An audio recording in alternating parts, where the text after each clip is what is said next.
Most have already declared this dynasty as dead in the water. The heartbeat has flatlined. The doctors are raising their wrists, confirming time of death and jotting it down on their clipboards. Thursday, June 13th, 2019, 11:38 p.m. However, I believe that there's an alternative perspective that's yet to be shared throughout the mainstream narratives. An unpopular opinion, if you will. Losing Kevin Durant is the best thing that could have happened to this dynasty. As in, simply by not re-signing KD, Golden State may have actually dodged a bullet. I've believed this for some time, and while recent developments such as Klay's torn ACL and the loss of Andre Iguodala may have slightly distorted my original theory, I still believe it to be true. This is not the death of the Warriors dynasty, it's the rebirth. Allow me to elaborate. Draymond Green, Steph Curry, Klay Thompson. This was the foundation. No Kevin Durant, no Andre Iguodala, no DeMarcus Cousins. Just those three. It's interesting how quickly people forget. When Kevin joined, the issue was that they were simply too overpowered without him, that they didn't need him. When KD leaves, supposedly, this is the end of it all. But the original core, in its entirety, is still intact. The same core that is both massively underappreciated and massively overrated at the same time. Whatever fits the narrative. When it's in the speaker's favor to make them out to be this imbalancing force for the entire league, it was 4 All-Stars. It was a 73-win team adding a top 3 talent. Draymond's strength is exaggerated. Klay's strength is exaggerated. Even Andre's. And more recently, Cousins, adding in a 5th All-Star into that group. When it's in their favor to downplay their strength, Draymond becomes an overrated role player. Thompson becomes nothing more than your average 3-and-D Danny Green type asset. Even Steph's true level of greatness is called into question. And the fact that the core accomplished the incredible feat of toppling the 96 Bulls win record is overlooked and understated due to them not being a championship team that season. So which is it? What are they? The reality is that they're somewhere in between. Lost amidst all the clickbaity takes and irrational arguments to suit whatever narrative is the fact that they're just any other solid title contender. That's without KD. Clearly they are not the 73-win caliber team that they were a couple seasons ago. That level of depth was a luxury that came with Steph, Klay, and Draymond all massively outperforming their bargain contracts. But with or without KD, Golden State will still continue retooling their roster around that original core. Sound familiar? Any other big 3 come to mind? Tim Duncan, Tony Parker, Manu Ginobili. I spoke in a previous video about the large number of influences to this Warriors team, but the greatest of them all was always San Antonio. In culture, in mentality, and sustained success, the Spurs were always the team to follow for Golden State. In 42 total NBA seasons, San Antonio has made the playoffs 38 times. Throughout those 42 years, San Antonio holds the greatest win percentage of all time at 62.2%. For about a decade, that Duncan Parker Ginobili led team remained a contender. That kind of longevity is unheard of, especially in today's age of player power and player movement, where new super teams seemingly sprout out of thin air every season. The trio won 4 championships in 8 years, and Tim Duncan was the glue that held it all together, from the David Robinson era to the Big Three's era to Kawhi's, though the latter was obviously cut short due to reasons outside of his own control. But Duncan bridged the gap every step along the way, allowing San Antonio to remain competitive without a rebuild. With David Robinson, the Twin Towers won San Antonio its first championship in 1999. With Tim Duncan taking home Finals MVP in only his 2nd year in the league. And even in the twilight of his career, Duncan was not only an influential force but extremely productive at 37 years old when the Spurs won the 2014 title at the beginning of the Kawhi era. When you look at it in its entirety, it's practically 25 consecutive years of borderline to serious championship contention, with a couple down seasons here and there due to injured stars and other natural factors. In Steph and Curry, Golden State has the opportunity to have their own Tim Duncan. Not only a superstar who spends his entire career with one organization, but one capable of maintaining a certain system throughout different eras and different iterations of a team. Simply through his presence on the floor, this system is established and maintained.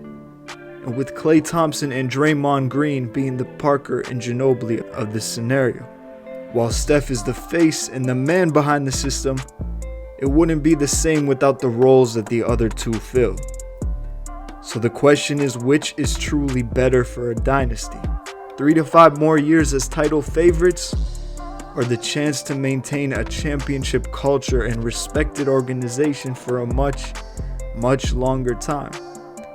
While the Warriors always represented all of the Bay Area, the move from Oakland to San Francisco is an opportunity to become a perennial free agent landing spot, like their SoCal neighbors.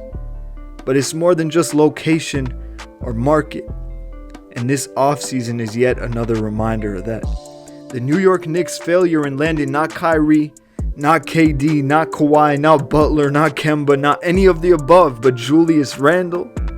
If the culture you've established is as dysfunctional as it is in that organization, not even the appeal of New York, the legacy of the Garden, or anything else will be enough to sway a star. Brooklyn provided the same location, a similar market, though one without the legacy or appeal of the true New York team. But the culture built within that franchise was more powerful than any of the rest. You look at San Antonio when they never had that advantage. They had to rely on smart drafting and player development to equip themselves with the talent needed to actually build a contender. But once they were equipped, without the proper leadership, those teams would have never been capable of achieving what they achieved. You look at the Lakers, even they're susceptible.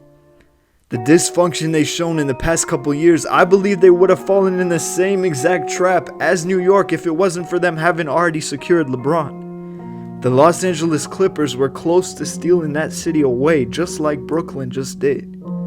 They don't have the allure, the flashy purple and gold, the deeply embedded history, the countless legendary figures that have passed through that organization. In fact, the Clippers are actually historically one of the worst teams ever. They land only slightly ahead of Minnesota with the second worst all-time win percentage.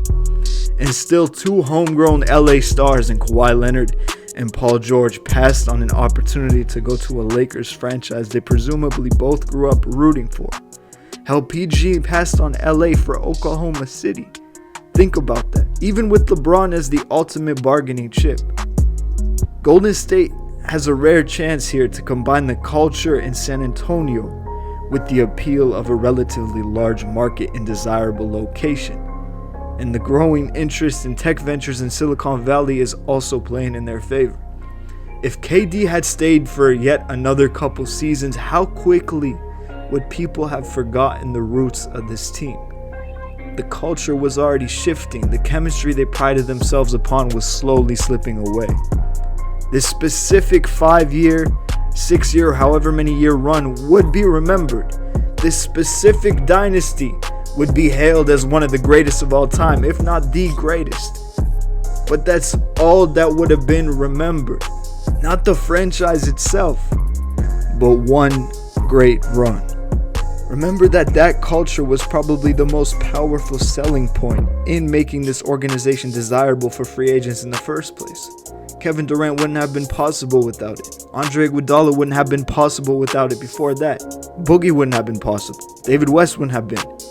And all the other vets that took significant pay cuts to come and join this organization. And all the rest that were lined up outside the door waiting for the opportunity that never came.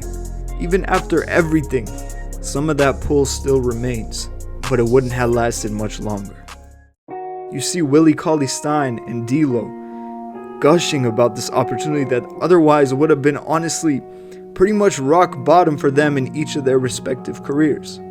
D'Lo coming off a breakout year, building something special in Brooklyn, only to be rejected in favor of a bigger name when that young Nets team still had so much left to prove, and entering into a situation where, as he even acknowledged, may just be temporary.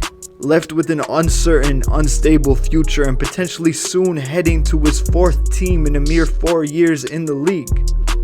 Cauley-Stein, a player who was drafted into the league with so much upside, so much potential, finding himself unable to meet any of those expectations and eventually falling into a contract just barely above the minimum at a point in his career when he should have been getting his first real payday.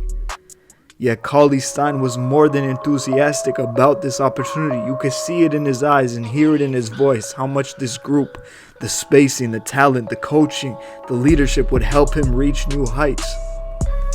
Just got the phone call and I was like, I don't know how you could turn that down. Yeah, no, I can. I've been imagining it for a while, so it's crazy that it's actually happening. Me and my friends talk about it all the time. Guys can damn near not guard me now. Like, how you gonna guard the big? We found out that this is something he'd been dreaming about since before he was even in the league.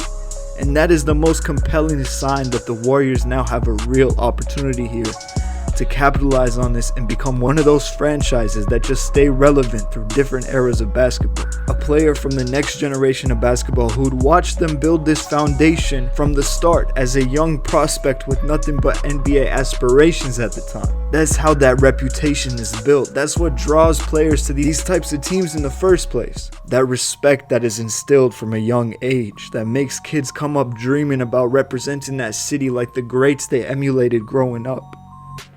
The moment a talent like Kevin Durant steps into that practice facility donning the blue and gold, you've entered a new playing field. The cameras were rolling before KD even walked in. They followed him from his hotel room. Writers tracked the story as best as they could as he went back and forth on the decision with his confidants.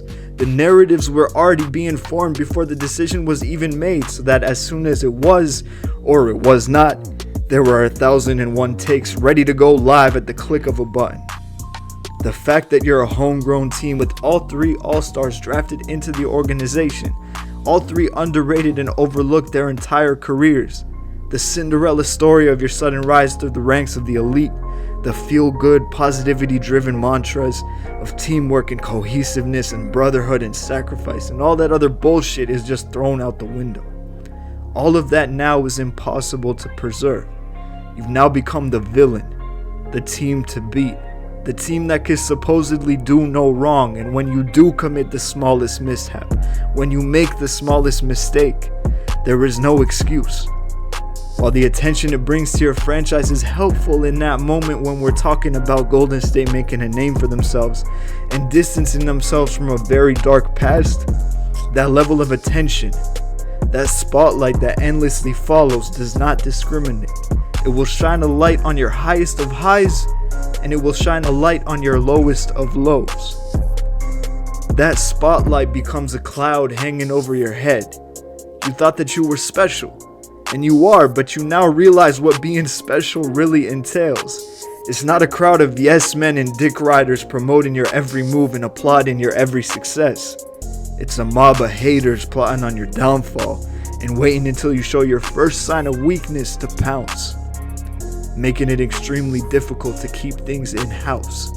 And any and every issue that team faces will grow like a tumor before players have even realized the weight of what's happened. A weight is applied to the situation by external voices. The repercussions are assumed by the media, and the team needs to work 10 times as hard to battle those narratives. So the level of greatness Kevin Durant brought to the team was combated with an equal and opposite level of pressure. The team is upper echelon, so the standard is upper echelon. The expectation is championship, followed by championship, followed by another championship. If the standard is met, it's just that, the standard. It's not exactly celebrated, it was supposed to happen. If that standard is not met, the team is branded a complete and utter failure. Look at the 2019 finals and just reverse the roles. If Toronto had lost to Golden State, the season would still be considered a success. They battled through a league of the 30 most select teams on the planet to find themselves placed in the top 16, to make it to the postseason, to 8 in the conference semis, to 4 down to the very last 2, the best of the best. That logic is not applied to Golden State because Toronto was never expected to win. So yes, you have 3 to 5 more seasons as serious contenders, probably title favorites for much of it, if healthy, and all the good and bad attention that comes with that. But even then, looking at it realistically, and you don't need to go back any further than the most recent title to see proof no championship is ever guaranteed. And with teams around the league loading up with their own super teams to rival yours, from Kawhi and PG to LeBron and AD and all the rest, it's hard to say with certainty that a title is yours for the taking, even if completely healthy. So let's go back to that original question. Which scenario is truly better for a dynasty? The 2019 finals loss, along with the injuries suffered throughout the run, makes this a much easier question to answer. In terms of the legacy of a dynasty, a three-peat is incredibly rare and what would have really solidified this team in the conversation among the league's best of all time. So if you'd asked me the same question last year, I would have had a different answer, with them apparently set to accomplish just that, a three-peat. But a loss to Toronto, then another season with 2 stars likely sidelined for a majority of the year, if not all of it in KD's case, leaving them more than susceptible to another loss. In addition to that, the new competition around the league means even a healthy Golden State team will not be that utterly dominant and untouchable team they've been for the past 3 seasons. You ask me, the answer is clear. Now, what are the risks associated? Because this is a scenario that is only possible if Golden State remains competitive, remains respected around the league, rebuilds that pre-KD image before it is irreparably destroyed and negated. The risk is that you fall off. It's that easy to become irrelevant. Relevance is extremely difficult to build, yet extremely easy to tear down. Same goes with respect. And if that happens, the history is rewritten. The 2015 title loses whatever remaining weight that it had. And in this league, postseason success is really all that matters. Steph will be remembered less for the back-to-back MVP seasons and more for his struggles to amount to that same level at various points throughout various postseasons. The risk is that you become even more susceptible to being remembered as just the Hamptons 5, only for what you accomplished as the Hamptons 5. With Klay missing so much time next season, with how shallow this team already was to accommodate all those salaries, with Draymond not exactly what he used to be before the league had adjusted to him, back when he was just such a unique player that you didn't really know how to game plan for him, or the style of basketball only he could allow a team to play at a high level. This was a real risk. Before D'Angelo Russell became a Warrior. Before some beautiful GMing work turned an almost futile situation into one that could be lived with, especially considering the very, very minimal resources at their disposal. The impact D'Angelo Russell will have on this team is being criminally downplayed for some pretty stupid reasons, if I'm being honest. The one thing that I've literally heard every single person throw out there when discussing this move is, well, Russell alone ran almost as many pick and rolls as the entire Warriors team did last season. What does that even mean? Like, what does that entail? It's a fun stat, but does it make him a bad fit with the team? Just that stat alone? Running the pick and roll is not some standalone skill. Like, is that really how some people see the game? Do they really think that he just unlocked the pick and roll maestro badge in 2K and now he gets an attribute boost every time he runs that specific play and only that specific play? No, it means that he excels at creating for himself or for others, at spotting the open man and executing a difficult pass to create an easy opportunity.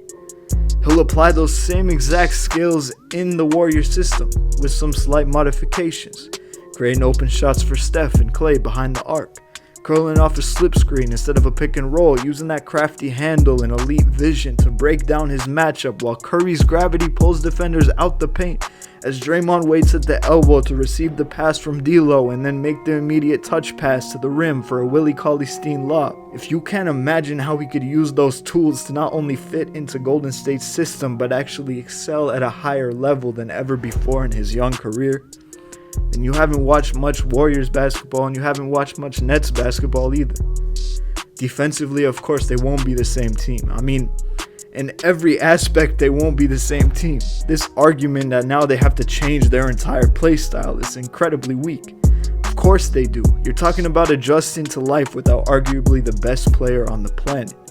The point that everyone is missing is that that adjustment has already been made. There was a team before KD. He was not always there, and they were decently successful, if you ask me. The most powerful aspect of that discussion is that the presence of KD in itself made for a never-ending series of adjustments.